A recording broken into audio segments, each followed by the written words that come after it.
আউটফিটটা চিন্তা করার আগে কি কি মাথায় এসেছিল, আর এই আউটফিটটা কি শুধু এই ইভেন্টের জন্যই বানানো? বেসিক্যালি আমার স্টাইলিং অ্যান্ড আউটফিটের পুরোটা প্ল্যান করেছে কাদরি মাহফুজ আনজারা থেকে। ও পুরাটা স্টাইলিং করেছে। আর আমার মেকআপ অ্যান্ড এভরিথিং, আমার হেয়ার স্টাইল করেছে আবিরুপ শর্মা, আবিস মেকওভার। আর তো তারা প্রত্যেকে আমাকে সুন্দর করে মানে টিপটপ করে সাজিয়েছে অনেক কিছু দিয়ে, কারণ আমি একার দ্বারা এত কিছু আসলে সম্ভব না।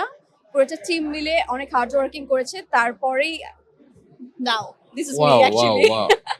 লুক অ্যামেজিং আসলেই।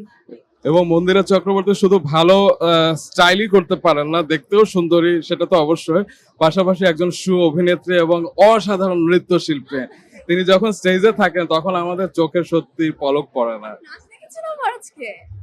আজকে দেখিনি, তবে আরেকটি অ্যাওয়ার্ড শোতে আমি চেয়েছিলাম, দেখেছিলাম। বাট আমরা আনফরচুনেটলি আমাদেরকে এখানে বেঁধে রাখা হয়েছিল। নিশ্চয়ই আমরা টেলিভিশনে কিংবা আমরা অনলাইনে দেখে নেবো আপনার সেই চোখ ধাঁধানো নাচ। আমি শুনতে পাচ্ছি যে আপনি নাকি স্টেজে ফায়ার লাগিয়ে দিয়েছে।